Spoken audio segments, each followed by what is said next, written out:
오늘의 말씀은 예레미야 33장 10절에서 18절 말씀입니다. 여호와께서 이와 같이 말씀하시니라. 너희가 가리켜 말하기를 황폐하여 사람도 없고 짐승도 없다 하던 여기 곧 황폐하여 사람도 없고 주민도 없고 짐승도 없던 유다 성읍들과 예루살렘 거리에서 즐거워하는 소리, 기뻐하는 소리, 신랑의 소리, 신부의 소리와 및 만군의 여호와께 감사하라. 여호와는 선하시니 그 인자하심이 영원하다 하는 소리와 여호와의 성전에 감사제를 드리는 자들의 소리가 다시 들리리니 이는 내가 이 땅에 포로를 돌려보내어 지난 날처럼 되게 할 것임이라. 여호와의 말씀이니라. 만군의 여호와께서 이와 같이 말씀하시니라. 황폐하여 사람도 없고 짐승도 없던 이곳과 그 모든 성읍에 다시 목자가 살 곳이 있으리니 그의 양떼를 눕게 할 것이라. 산지 성읍들과 평지 성읍들과 네겝의 성읍들과 베냐민 땅과 예루살렘 사면과 유다 성읍들에서 양떼가 다시 계수하는 자의 손 아래로 치나리라. 여호와께서 말씀하시니라. 여호와의 말씀이니라. 보라, 내가 이스라엘 집과 유다 집에 대하여 일러준 선한 말을 성취할 날이 이르리라. 그날 그때에 내가 다윗에게서 한 공의로운 가지가 나게 하리니 그가 이 땅에 정의와 공의를 실행할 것이라. 그날에 유다가 구원을 받겠고 예루살렘이 안전히 살 것이며 이 성은 여호와는 우리의 의라는 이름을 얻으리라. 여호와께서 이와 같이 말씀하시니라. 이스라엘 집의 왕위에 앉을 사람이 다윗에게 영원히 끊어지지 아니할 것이며 내 앞에서 번제를 드리며 소제를 사르며 다른 제사를 항상 드릴 레위 사람 제사장들도 끊어지지 아니하리라 하시니라. 아우슈비츠 수용소에서 살아남은 심리학자 프랭클 박사는 죽음의 수용소라는 책에서 수용소의 현실을 짐작케 하는 일화를 들려줍니다. 수용소의 한밤중에 어떤 사람이 악몽에 시달리는 소리에 잠을 깬 프랭클 박사는 그를 깨우려다가 그만두었습니다. 현실이 악몽보다 더 끔찍했기 때문입니다. 죽음의 수용소에서 살아남는 이유는 뜻밖이었습니다. 가혹한 노동도 아니고 부족한 식량도 아니었고 살기 위해 서로를 짓밟고 올라가는 관계의 문제도 아니었습니다. 살아남은 이들에게는 한 가지 공통점이 있었습니다. 그들은 아직 오지 않는 미래를 마음에 품고 있었습니다. 그들에게는 다시 만날 가족이 있었고 끝내야 할 원고가 있었고 돌아갈 강단이 있었습니다. 그들은 오늘의 지옥보다 더 견고한 내일을 이미 살고 있었던 것입니다. 프랭클 박사는 이것을 의미를 향한 의지, 삶을 향한 의지라고 불렀습니다. 그러나 더 어려운 질문이 남습니다. 소망 없는 자리에서 무엇을 근거로 그 미래를 믿습니까? 사람의 낙관은 작은 바람에도 꺾입니다.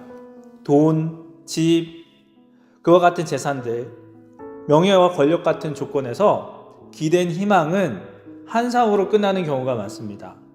절망의 한복판에서도 흔들리지 않는 미래가 있다면 그것은 사람 안에 솟아나는 것은 아닙니다. 하나님은 그 소망 없는 곳에 폐허 위에 말씀하십니다. 성취할 날이 이르리라. 다시 즐거워하는 소리가 들릴 것이다. 절망의 한복판에서 하나님은 약속을 선포하십니다. 10절부터 13절은 사람도 없고 짐승도 없던 곳에서 다시 즐거워하는 소리가 온다고 말씀하고 있습니다. 심판받을 때 끊겼던 기쁨과 웃음소리가 다시 살아난다는 것입니다. 성전에서 감사제를 드리는 자들이 노래하고 여호와는 선하시니 그 인자하심이 영원하다라고 무너진 자리에서 예배가 회복됩니다. 찬송이 회복됩니다. 여기에 놀라운 사실은 우리가 드리는 예배와 찬송마저도 하나님이 회복시키신다는 것입니다. 감사조차 하나님의 은혜로 가능합니다. 회복은 사람에게만 있지 않습니다. 땅도 함께 회복되고 평범한 삶이 돌아옵니다. 목자와 양떼의 그림은 신약에서 더 환하게 빛나는 장면입니다. 예수님은 잃은 양 한 마리를 찾아 나서시는 목자라는 비유 때문입니다. 선한 목자로 오셔서 양을 위해 목숨을 버리시는 예수 그리스도. 하나님의 이스라엘의 집과 유다 집, 선한 말을 성취하겠다고 말씀하신 것, 다윗에서 의로운 가지가 나게 하신다는 것, 이 가지가 정의와 공의로 이 땅을 다스리는 왕을 상징하는 것, 그것이 바로 하나님께서 주시는 구세주 메시아에 대한 약속입니다. 이 약속이 주어진 때를 기억해 봅시다. 다윗 왕조는 끝난 것처럼 보입니다. 왕들은 끌려갔고 남은 왕도 곧 끌려갈 형편이었습니다. 그런데 하나님은 바로 그 다윗 왕조를 통해 메시아를 보내시겠다고 약속하십니다. 가장 절망적인 자리에서 가장 놀라운 약속이 선포되는 것입니다. 하나님은 역사를 이끄시는 분입니다. 주를 믿는 우리뿐만 아니라 악을 행하는 사람마저도 하나님께서 그 마음과 선택을 이끄셔서 하나님의 선하신 계획을 만드시는 분입니다. 우리가 주님이라고 부르는 우리의 하나님은 거룩하고 의로운 분이십니다. 그분은 의의 왕이십니다. 17절과 18절에는 하나님께서 다윗의 왕위에 앉을 사람이 끊이지 않는다고 하십니다. 레위 사람들도 끊이지 않는다고 하셨고, 신실하신 하나님의 약속은 어김없이 이루어진다고 말씀하고 계십니다. 그 약속의 무게를 생각해 보면 주전 587년 성전이 무너졌습니다.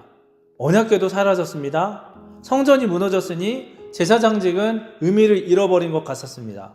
그러나 하나님은 제사장의 직무가 계속될 거라고 이야기하고 계십니다. 이 약속은 포로 귀환 이후에 스가랴를 통해서 부분적으로 이루어집니다. 그리고 마침내 그리스도 안에서 온전히 이루어집니다. 제사장 회복이라는 것 무슨 뜻이겠습니까? 다시 짐승의 제사로 시작된다는 것입니까? 예수님은 십자가에서 율법의 요구를 모두 단번에 이루셨습니다. 레위 제사장의 회복은 예배의 온전한 회복, 곧 예수님을 통해서 온전한 예배와 찬송이 회복된다는 것을 이야기하고 있습니다. 사람은 하나님과의 언약을 깨뜨렸습니다. 그러나 하나님께서는 언약을 잊지 않으시고 지키셨습니다.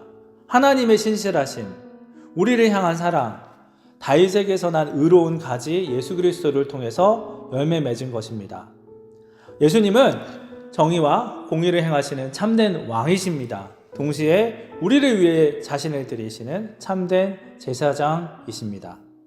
십자가에 위에서 그 일이 이루어졌고, 예수님께서는 십자가에서 그 피로 우리를 단번에 우리의 죄를 사해 주셨습니다. 우리는 다시 하나님과 화목하게 되었고 하나님의 자녀가 되었습니다. 하나님의 법이 이제는 돌판이 아니라 우리의 마음판에 새겨진 것입니다. 이것이 새 언약입니다. 그리고 이 언약의 약속은 아직 남아 있습니다. 주 예수께서 다시 오시는 날, 하나님 나라가 완성되는 그날에 모든 약속이 온전히 이루어집니다. 죽음의 수용소에서 살아남은 사람들은 미래를 품고 있었습니다. 그 미래가 그들을 견디게 했습니다. 사람이 품는 미래는 하지만 약합니다. 기다리던 가족이 먼저 떠나면 무너지기도 하고, 바라던 일이 사라지면 흔들리기도 합니다. 사람의 의지로 품는 내일에는 한계가 있을 수밖에 없습니다. 성취할 날에 이르리라. 하나님은 소망이 없는 폐허에서 일하십니다. 사람의 눈으로 끝나는 것처럼 보여도 하나님께서 끝내시지 않으면 끝난 게 아닙니다. 하나님의 약속은 오늘도 신실하게 이루시고 계시고, 그리고 우리의 소망은, 그 하나님을 향한 우리의 소망은, 그 약속을 주신 하나님의 소망은 영원하십니다. 그 약속은 우리에게 어떻게 다가오고 있습니까? 무너진 성전에 하나님을 바라보는 예배가 회복될 수 있었던 것은 하나님의 말씀이 있었기 때문입니다.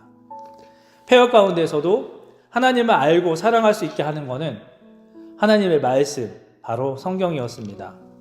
하나님이 선하시니 인자하심이 영원하시도다. 이 고백을 가능하게 한 은혜가 말씀 속에 있습니다. 톨렐레게 집어들고 읽어라. 집어들고 읽어라. 아우구스티누스는 성경을 펴고 읽고 삶의 변화를 경험했습니다. 오늘 우리에게도 하나님의 말씀이 전해집니다. 말씀을 들여다보는 것을 미루지 마십시오. 톨렐레게 집어들고 읽으십시오. 집어들고 읽으십시오. 약속하신 일은 하나님께서 성취할 날에 반드시 이루십니다. 그것을 우리는 하나님의 말씀을 통해 압니다. 오늘 하루 사람의 눈에 끝난 것처럼 보이는 폐허에서도 일하시는 하나님을 찬양하기를 원합니다. 하나님은 작은 회복을 통해서 큰 일을 이루시는 분이십니다. 주님께서 우리의 마음을 회복시켜 주시고 매일매일 하나님 말씀을 읽고 들으며 주님의 약속을 붙들고 거룩한 백성으로 감사하며 하나님께 나가는 복된 하루가 되기를 기도합니다.